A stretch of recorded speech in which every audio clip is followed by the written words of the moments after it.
ठाण्यावरून मी पुण्याकडे जाणारी ट्रेन पकडली. विंडो सीट मिळाली आणि डोंगरांच्या विचारात हरवून गेलो. ट्रेकिंगचं वेड एकदा लागलं की संपला विषय. आणि त्याहून भारी गोष्ट म्हणजे रेंज ट्रेक्स. घरून निघायचं आणि मस्त 4-8 दिवस डोंगर रांगेत भटकायचं. आजचा आपला प्लॅन आहे किल्ले रोहिडा, रायरेश्वर, केंजळगड आणि कमळगड.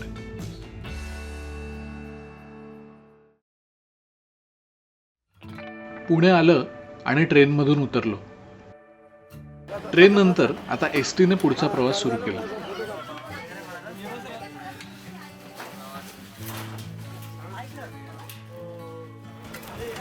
भोरला उतरलो आणि बाजारवाडीपर्यंतचा प्रवास व्हॅनमधून सुरू झाला. आता पावसाळा सरलाय आणि पिवळसर होत चाललेल्या हिरव्या रंगाची भेट घ्यायला आपण निघालो आहोत भोर परिसरातले किल्ले फिरायला. लोकल ट्रान्सपोर्टचा आनंद घेत मी रोहिड्याच्या पायथ्याच्या बाजारवाडीत येऊन पोहोचलो. रोहिड्याची आणि माझी ही अंदाजे 4थी-5वी भेट. या भागामध्ये भातशेतीचं प्रमाण जास्ती आहे आणि आता मळणीच्या कामांना जोरदार सुरुवात झाली.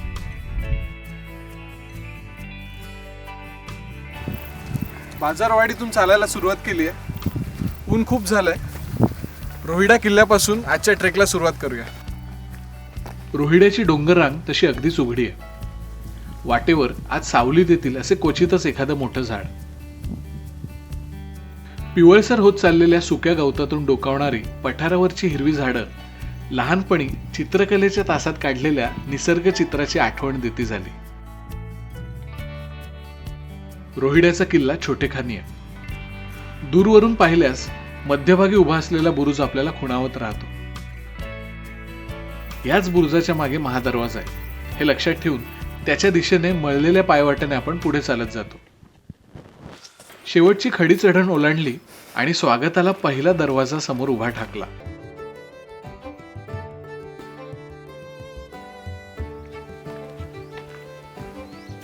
आज दुर्ग संवर्धन करणाऱ्या संस्थांनी गडाला लाकडी दरवाजा बसवलाय. बिनीचा दरवाजा शोभणाऱ्या ह्या दरवाजाच्या आतमध्ये छोटेखानी देवडी आहे. गडाकडे जाणाऱ्या पायऱ्या खोदीव असल्या कारणाने किल्ल्याचा इतिहास बऱ्याच अभ्यासकांनी यादव काळापर्यंत मागे नेलाय. इथे भिंतीत दिवे लावण्यासाठी केलेली खोबणी आजही दिसते. दुसरा दरवाजा ओलांडला आणि देवडीच्या पोटात असलेलं पाण्याचं टाकं गाठलं. दुसऱ्या दरवाजाच्या उजव्या बाजूलाच पाण्याचं टाकं आहे. त्या टाक्यातलं पाणी पिण्यायोग्य आहे. रोहिडा किल्ल्याचा परिसर याला शिवकाळात खूप महत्व होतं. 42 गावांची मिळून रोहिड खोऱ्याची पाटीलकी दिली जात असे. जेधे, बांदल, पुढे शंकराजी पंत सचिव ही सर्व ह्याच परिसरात घडलेली माणसं ज्यांनी स्वराज्याला हातभार लावला. गडाचा तिसरा दरवाजा गाठला आणि क्षणभर उसंत घेऊन त्याचं निरीक्षण केलं. गडावर शुभचिन्ह कोरलेले आपल्याला दिसतात. कमळपुष्प आणि गजमुख चिन्ह दरवाजावर सुबक शोभून दिसतात. ह्या दरवाजाची दुरुस्ती मोहम्मद आदिलशहाच्या कारकिर्दीत करण्यात आली. त्यावेळी बसवलेले 2 शिलालेख आजही आपल्याला पाहायला मिळतात. एक मराठीत आहे तर एक फारसीमध्ये. जुन्या ढालकाठीच्या जागी आज नवीन ध्वजस्तंभ उभा आहे ज्यावर डौलाने भगवा फडकताना दिसतो. हा भगवा इथे पहिल्यांदा फडकवायला मात्र शिवाजी राजांना बरेच कष्ट घ्यावे लागले होते. बांदलांच्या ताब्यात असलेला हा किल्ला शिवाजी राजांनी 1656 नंतर लढून ताब्यात घेतला. यावेळी बांदल देशमुखांच्याकडून लढाईला त्यांचे सरनौबत म्हणून उभे होते बाजीप्रभू देशपांडे. गडावर रोहिड मल्ल देवाचं ठाण आहे. मंदिराच्या दिशेने चालू लागलो तसं उन्ह कलू लागली होती. आज पहाटे ठाण्याहून निघालो तेव्हा सुरू झालेला प्रवास आपल्या पहिल्या मुक्कामापर्यंत येऊन पोहोचलाय. मंदिरासमोरील टाक्यातील पाणी भरून घेतलं आणि मंदिरासमोरचे अवशेष ढुंडाळू लागलो. महाबळेश्वर पर्यंत जोडलेली ही डोंगर रांग निळी सावळी होत होती. अस्ताला जाणारा सूर्य मावळतीचे रंग उधळत होता.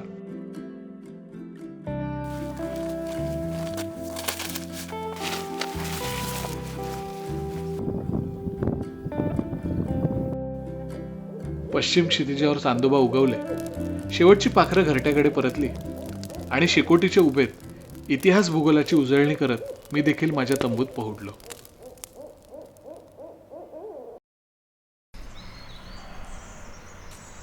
पक्ष्यांच्या मंजूळ आवाजाने जाग आली आणि पाणी भरून घ्यायला टाक्याच्या दिशेने निघालो.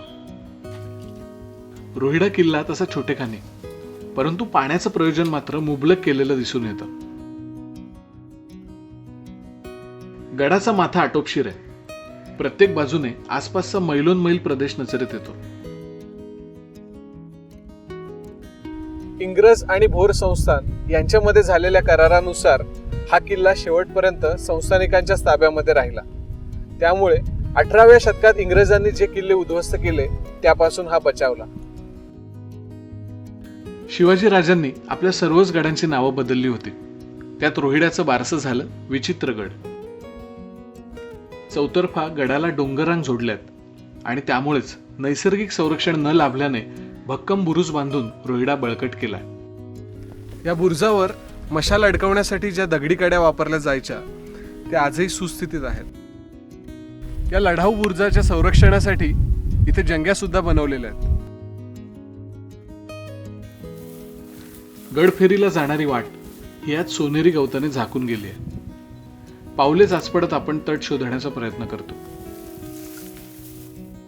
रोहिडा किल्ल्याच्या एकूण 7 बुरुजांपैकी सर्वात भक्कम आणि लढाऊ असा हा वाघजाईचा बुरुज.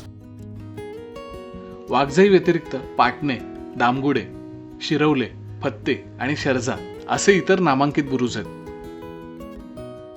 किल्ल्याच्या माथ्यावरचा परिसर विशेष मोठा नाहीये, तरी सुद्धा 7 भक्कम बुरुजांनी तो संरक्षित केलेला आहे. आजचे अवशेष पाहून वाटतं की कुण्या काळी गडावर डौलदार इमारती असाव्यात. आज मात्र त्यांचे पडके अवशेष शिल्लक आहेत. मुघल रोहिडा घेण्याकरता झुंजत होते तेव्हाची एक मजेदार कथा आहे.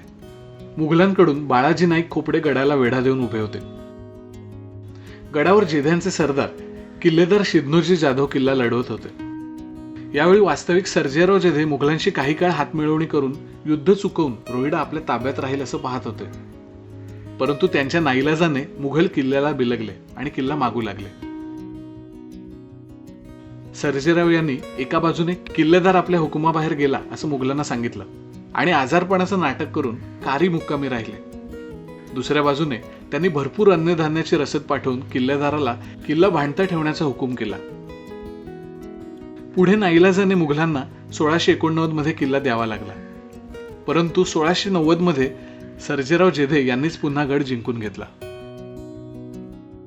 गडमाथ्यावरून आसपासचा परिसर नजरेत येतो. दूरवर पुरंदर सिंहगड दिसतात, तर जवळचे केंजळगड, राजगड तोरणा देखील खुणावत राहतात. रोहिड्याचं रुचकर पाणी भरून घेतलं आणि गड उतरायला घेतला. उतरताना बाजारवाडी ऐवजी किल्ल्याच्या मागच्या बाजूने रायरेश्वरची वाट धरतो. रोहिड्याकडून रायरेश्वरला जाणारी ही वाट आज तशी आडवाट म्हणावी लागेल. डोंगर उतरण्यातही एक मजा आहे. निसरडे धोंडे चुकवत एक एक भक्कम जागा निवडत पाऊल टाकायचं. एकदा अंदाज आला की बरोबर लय सापडते. आयुष्याचंही काहीसं असंच आहे, नाही का?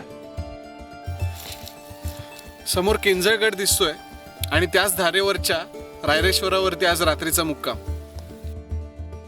वाऱ्यावर डुलणारी गवताची पाती, सोयीर सुटलेला रानवारा, क्वचित एखाद्या रानपक्षाची हजेरी.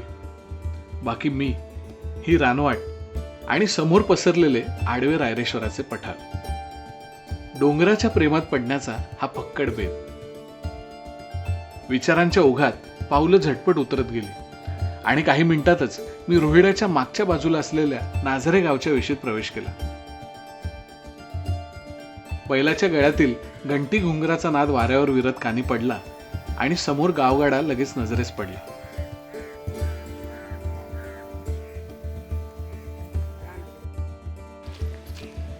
नाझरे तसं टुमदार गाव. गावाला पंचायतीची छोटीशी प्राथमिक शाळाही आहे. आजकाल शहरात शाळेच्या भिंतींवर सायंटिस्टच्या फोटोंची गर्दी दिसते. इथे दिसणारा श्रावणबाळ मात्र त्या गर्दीत कुठेतरी हरवलाय. 12 मावळचा हा सगळा प्रदेश छत्रपती शिवाजी महाराज या 3 शब्दांवर एकजूट आहे. नाझरे आणि माझी ही काही पहिली भेट नव्हे. अंदाजे 4 वर्षांपूर्वी मी इथले किल्ले फिरायला आलो होतो, तेव्हा या गावच्या शाळेतल्या बाळगोपाळांना भेट दिली होती. आज पुन्हा भेटीचा योग आलाय. बघूया आपले बालमित्र आपल्याला ओळखतात का.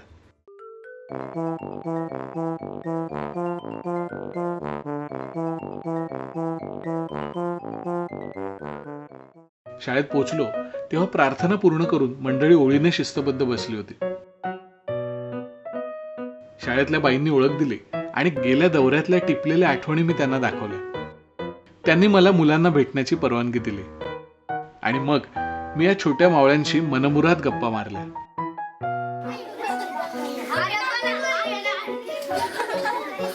कसला मस्ती करत होता तेव्हा? आता शांत झाला की मस्ती करतो. ते किती वर्ष झाली आठवतंय का?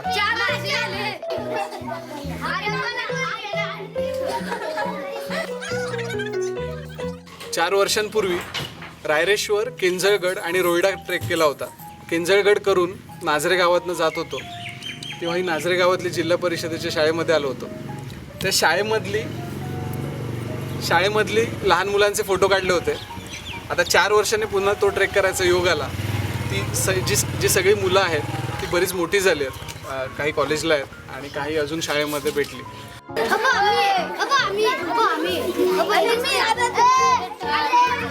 फोटोत कुठे आहे तू? स्माइल करते मी. बघू कशी स्माइल करतो. अच्छा, फोटो मध्ये कुठे आहे? दात पडलेले तेव्हा? माझे नाव कुंदन पोपट खोपडे आहे. कसं वाटलं फोटो बघून तुला? फोटो बघून मला खूप आनंद झाला. फोटो काढला तेव्हा केवढा होता? लहान होतो. त्यांच्याच अंगणातलं वृंदावन म्हणून शोभणाऱ्या किल्ल्यांचा मी त्यांना छोटेखानी परिचय करून दिला. रोहिडा, विचित्रगड, किती जण किल्ले फिरलेत तुम्ही? पुलं एकदा म्हणाले होते, ज्या समाजाला मनमोकळं हसायला आवडतं तो समाज निरोगी. आज इथे कुठलाही भेदभाव नाही. राग, लोभासारख्या गोष्टीही लुटूपुटूच्या भांडणात. हे असंच कायम राहावं, इथला आनंद असाच कायम राहावा ही सदिच्छा. कसं वाटलं प्रदर्शन? पुढचे फोटो कधी घेऊन येऊ?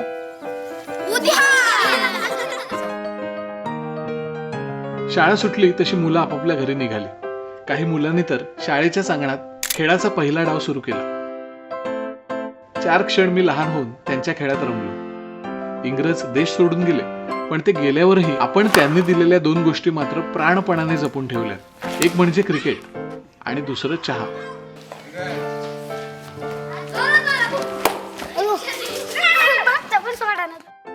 ओसंडून वाहत असलेल्या इथल्या रांगड्या निखळ आनंदात सगळेच भिजून गेले.